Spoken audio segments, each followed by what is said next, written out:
مرحبا بكم في هذا المقطع الجديد واللي غادي نشوفوا فيه واحدة من أقوى النزالات ديال المقاتلين المغاربة، وهي اللي جمعت المقاتل المغربي حرنافي ضد خصمه اليوناني الشرس.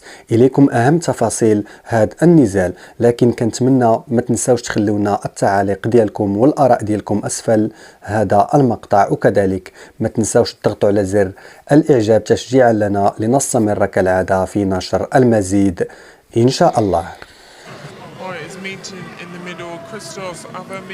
فبداية النزال حرنافي وصاحب القفازات الزرقاء واو يتلقى ضربات واو واو واو واو، يعني نزال قوي منذ البداية.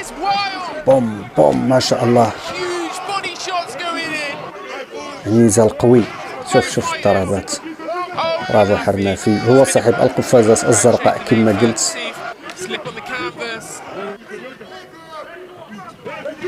خصم قوي جدا، هناك اسقاط، برافو حرنافي، واو واو واو اسقاط للمغربي، برافو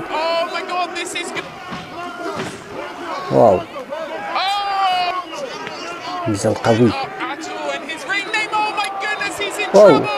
يا لها من لقطة، يا لها من لقطة. أظن أن نهاية النزال، يعني مع الأسف خسارة المقاتل المغربي حرنافي. فمع الأسف المقاتل المغربي حرنافي خسر في هذا النزال، لكن بلاء البلاء الحسن، فكنتمنى له إن شاء الله التوفيق في قادم النزالات كما نتمناه لجميع المقاتلين المغاربة. والسلام عليكم ورحمة الله تعالى وبركاته.